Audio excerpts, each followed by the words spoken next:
ئەم کاتتان باش بینەرانی ئازیز لەگەڵتانم بۆ پێشکەشکردنی هەواڵەکانی ڕۆژی یەکشەممە سەرەتا سەردێری چەند هەواڵ.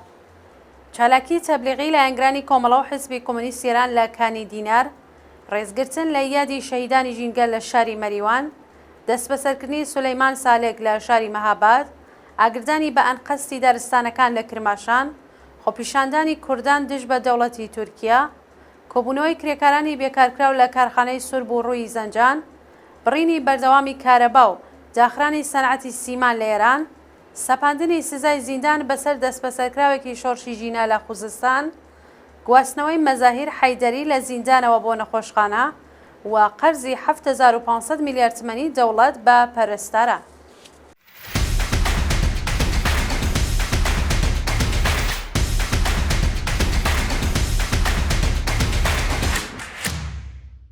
دەستپێکی هەواڵەکان چالاکی تەبلیغی لە ئەنگرانی کۆمەڵە و حزبی کۆمونیستی ئێران لە کانی دینار.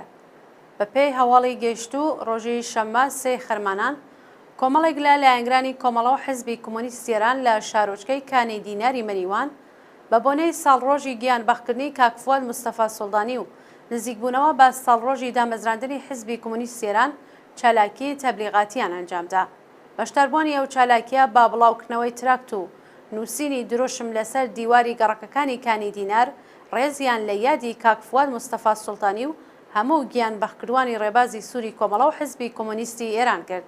تێکۆشەرانی ڕێبازی کۆمەڵە ساڵڕۆژی دامەزراندنی حزبی کۆمونیستی ئێرانیان لە هەموو کادر و ئەندامانی ئەو حزبە پێشمەرگەکانی کۆمەڵە و بنەماڵەی سەربەرزی گیانبەخکردوان پیرۆزبایی کرد و بەڵێنیاندا تا دوا هەناسە درێژە دەری ڕێگای پڕشانەزی بن.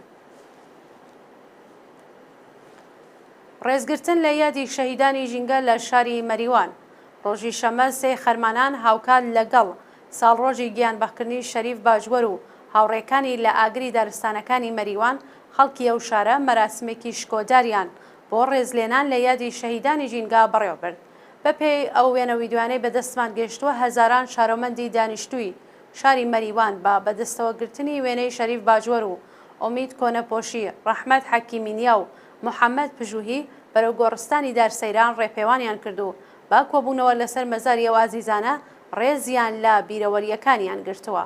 جێگەی ئاماژەیە کە ڕۆژی 3 خەرمانانی ساڵی 1397 4 ژینگە پارێزی خۆشناوی شاری مەریوان لە کاتی دامرکانەوەی ئاگری دارستانەکانی پێڵە و سەلەسی گیانیان بەخت کرد و بوون بە هێما و ڕامانی هەمیشە سەوزی ژینگە پارێزی.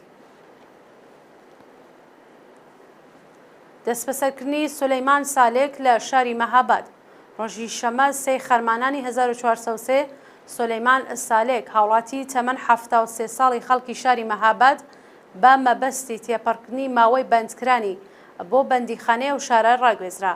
سولەیمان سالێک مانگی گوڵانی ساڵی 1403 لەلایەن لەقی 102 دادگای ئینقلابی پیرانشار بە سەرۆکایەتی دادوەر مەجید ئەمیر محەممەدی بە تۆمەتی هاوکاری لەگەڵ یەکێک لە حزبە نەیارەکانی ڕژیم لە ڕێگەی هەڵگرتنی چەک بە 10 ساڵ زیندان مەحکوم و بە تۆمەتی ئەندامەتی لە یەکێک لە گروپە ئۆپۆزیسیۆنەکانی ئێران بە 1 ساڵ زیندان سزادرا. ئەو حکومە پاش دەربڕینی ناڕۆزایەتی ناوبراو بە پێی مادەی 422 یاسای قەزایی بۆ 7 ساڵ و 6 مانگ کەم کرایەوە. ئاگردانی بە ئەنقەستی دارستانەکان لە کرماشان ڕۆژی شەمە 3 خەرمانانی 1403 دارستانەکانی عوسمانوان و جەلالوان لە ناوچەی سەرفیروزابادی کرماشان لەلایەن دوژمنانی ژینگەوە ئاگردرا. بەوتەی چالاکانی مەدەنی کرماشان دوژمنانی ژینگە ڕۆژی ڕابردوو دارستانەکانی ناوچەی سەرفیروزابادی کرماشانیان لە 5 لاوە ئاگرداوە. بەپێی وێدوانەی بەدەستمان گەشتووە خەڵکی خۆبەخش و ڕێکخراوە مەدەنیەکانی کرماشان سەرقاڵی کۆنتڕۆڵکردنی ئاگرەکەن و زانیاریەک لەسەر دامرکانەوەی ئاگرەکە لە بەردەستانیە.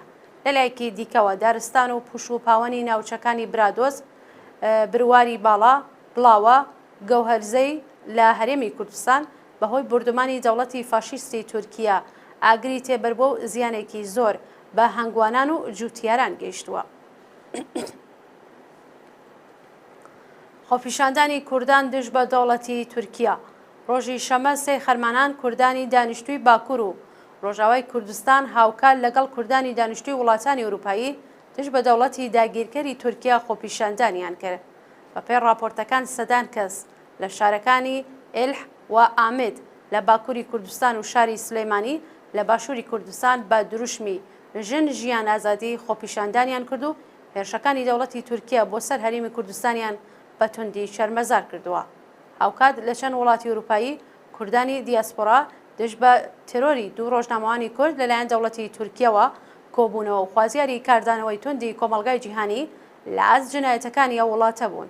شانی باسا کە ڕێکخراوی ڕۆژنامەوانانی بێسنوور لە بەیاننامێکدا خوازیاری محاکمەی تاوانبارانی ئەو ڕووداوە بووە و کۆمیسیۆنی پەیوەندیە دەرەکیەکانی پارلەمانی عێراق داوای لە دەوڵەتی فێدراڵ کردووە کە کۆتایی بە داگیرکاری و پێشێلکاریەکانی تورکیا لە خاکی ئەو وڵاتە بێنێت.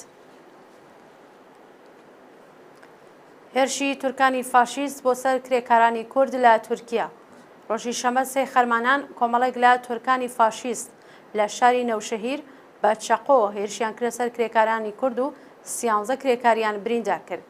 بەپێی راپۆرتی میدیاکانی باکووری کوردستان کۆمەڵێک کرێکاری کورد لە شاری نەوشەهیری تورکیا سەرقاڵی دامەزراندنی پەنێلی هەتاوی بوون کە تورکە فاشیستەکان بە بیانووی پۆشینی جلوبەرگی یانەی ئامێد سپۆرت هێرشیان کرۆسەریان و 13 کەسیان بە سەختی بریندار کردووە. کۆبوونەوەی کرێکارانی بێکارکراو لە کارخانەی سوربوڕووی زەنجان. کرێکارانی لە سەرکار دەرکراوی شرکەتی سوربوڕووی زەنجان ڕۆژی شەمە سێ خەرمانان لە بەردەم ئۆستانداری کۆبوونەوە خوازیاری گەڕانەوە بۆ سەرکار بوون.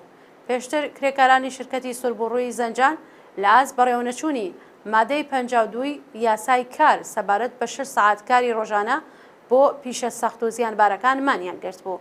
بەڕێوەبەرانی شرکەت لە کۆی 400 کرێکاری ئەو کارخانە 200 کرێکاریان لە سەرکار دەرکردووە و ئێستا کرێکارانی بێکارکراو خوازیاری گەڕانەوە بۆ سەرکارن. بڕینی بەردەوامی کارەبا و داخرانی سەنعەتی سیمان لە ئێران. چالاکانی بواری ئابووری دەڵێن بەهۆی بڕینی بەردەوامی کارەبا لەلایەن دەوڵەتەوە کارخانە سیمانیەکانی ئێران داخراون و نرخی هەر کیسە سیمان لە بازاڕەکاندا چەند هێندە بەرز بووتەوە. فەرشید پورحاجەت دەبیری کانونی سەراسەری دروستکردنی بە کۆمەڵی مەسکەن ڕۆژی ڕابردوو ڕایگەیاند بەهۆی تەرخان نەکردنی سەرمایە لە بەشی وزەی ئێران و بەڕێوەبەرایەتی ناکارامەی کارەبا لەلایەن دەوڵەتەوە زۆرترین زیان بە بەشی سەنعەت گەیشتووە و هاوتەریب لەگەڵیدا کرێکاران و چینی هەژاری کۆمەلگا زەرمەندانی سەرەکی بێلیاقەتی بەرپرسانی کۆماری ئیسلامی بوون. سەپاندنی سزای زیندان بەسەر دەست بەسەرکراوێکی شۆڕشی ژینا لە خوزستان. لە ڕۆژانی ڕابردوودا دەستگای قەزای ڕژیم دەست بەسەرکراوێکی شۆڕشی ژینای بە ناوی حەمید ڕەزا شیرزادی بە 1 ساڵ زیندانی تەعزیری محکوم کرد. حەمید ڕەزا شیرزادی خەڵکی شارستانی دسپارتی سەر بە پارێزگای خوزستانە و لە ڕەوتی ناڕزایەتیەکانی بزوتنەوەی ژن ژیان ئازادی لەلایەن هێزانامنیەتیەکانەوە دەست بەسەر و پاش ماوەیەک ئەشکەنجەدان ئازاد کرا. لە سەروبەندی ساڵڕۆژی قەتڵی حکوومەتی ژینا ئەمینی و دەستپێکی شۆڕشی ژینا دەستگای قەزایی ڕژیم سزای 1 ساڵ زیندانی بەسەر ئەو شارۆمەندەدا سەپاندەوە. گواستنەوەی مەزاهیر حەیدەری لە زیندانەوە بۆ نەخۆشخانە. ڕۆژی شەمە سێ خەرمانان مەزاهیر حەیدەری دەرویشی گۆنابادی و زیندانی سیاسی بەهۆی دۆخی خراپی تەندروستی ڕەوانەی بەشی ئایسیۆی نەخۆشخانەی هاجری شاری کۆرت کرا. بەپێی راپۆرتی چالاکانی مافی مرۆڤ مەزاهیر حەیدەری لە ڕۆژی 4 پوشپەڕەوە دژ بە هەڵسوکەوتی وەحشیانەی مامورانی ڕژیم و ناڕوونی چارەنووسی مانی لە خواردن گرتووە و ڕۆژی ڕابردوو بەهۆی دابەزینی کێش و عفونەتی دەم و ددان باری تەندروستی تێکچووە. ئەو بەندکراوە سیاسیە پێشتر و لە ڕێکەوتی نۆزدەی جۆزەردان بۆ ماوەی 30 ڕۆژ مانی لە خواردن گرت بوو. ئێستا بنەماڵەی مەزاهیر نیگەرانی دۆخی تەندروستی ناوبراون و داوای یارمەتی لە ڕێکخراوەکانی مافی مرۆڤ دەکەن. قەرزی 7500 ملیۆن تمەنی دەوڵەت بە پەرستاران. ڕۆژی شەمە سێ خەرمانان وەزیری تەندروستی ڕایگەیاند قەرزی پەرستاران لەسەر دەوڵەت بڕی 7500 ملیارد تمەنە. محەممەد ڕەزا زەفەرقەندی لەو بارەوتی دەوڵەت بڕیاری داواکە بە زووترین کات سەرجەم ماف و داواکاریەکانی پەرستاران جێبەجێ بکات. بەڵام ناوبراو ڕوونی نەکردەوە کە دەوڵەت چه کاتێک شایستە داراییەکانی پەرستاران پەرداخت دەکات. وتەکانی ئەو بەرپرسەی ڕژیم لە کاتێکدایە کە مانگرتن و کۆبوونەوەی پەرستاران و هەوڵەکانیان بۆ کۆچکردن لە وڵات بە ڕێژەیەکی بەرچاو زیادی کردووە. چارەنووسی نادیاری ڕوحوڵڵا خۆسرەوی زیندانی سیاسی خەڵکی ئیزا بەپێی راپۆرتی کانونی مافی مرۆڤی ئێران چارەنووسی ڕوحوڵڵا خۆسرەوی بەندکراوی سیاسی خەڵکی ئیزا پاش تێپەڕبوونی ساڵێک بەسەر کاتی دەست بەسەرکرانیدا بە ناڕوونی ماوەتەوە. سەرڕای تێپەڕبوونی ساڵێک بەسەر بەندکرانی ڕوحوڵڵا خۆسرەوی دادگای ئیزا لە پێدانی ئۆتۆمبیل و مڵکوماڵی ئەو بەندکراوە خۆی دەبوێرێت. لەو ماوەیەدا بە دوواداشوونی بنەماڵەی ڕوحوڵڵا ئاکامێکی نەبووە و بەرپرسانی قەزایی و ئەمنیەتی پارێزگای خوزستان وەڵامی نیگەرانیەکانیان نەداوەتەوە. شایانی باسە کە ڕوحوڵڵا تەنیا ناناوەری بنەماڵەکەی بۆ ئێستا خێزان و منداڵەکانی لە دۆخێکی سەختی مەعیشەتیدا دەژی.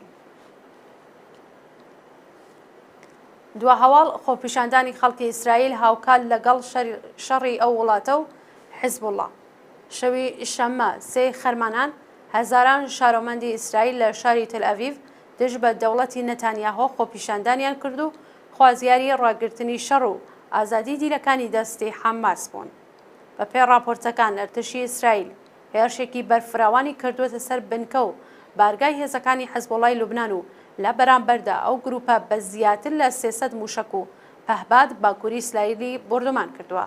بەرپرسانی حیزبوڵڵا بەیانی ڕۆژی یەکشەممە ڕایانگەیان قۆناغی یەکەمی ئۆپراسیۆنی تۆڵەسەندنەوەی کوشتنی فواد شۆکر دەستی پێکردووە و ناوەندی فەرماندەیی ئەرتشی ئیسرائیلیش وتوویە کە پێشدەستیان کردووە و بنکە موشکی و پەهبادیەکانی ئەو گروپەیان لە ناو بردووە. هەرچەند هێشتا زیانەکانی هەر بەرەی ئەو شەڕە ئاشکرا نەبووە، بەڵام 35 فلستینی لە هێرشی ئاسمانی فڕۆکەکانی ئیسرائیل بۆ سەر ناوەندی غەزە کوژراون. بینەرانی خۆشەویست هەواڵەکانتان پێشکەشکرا هەر شاد بشین.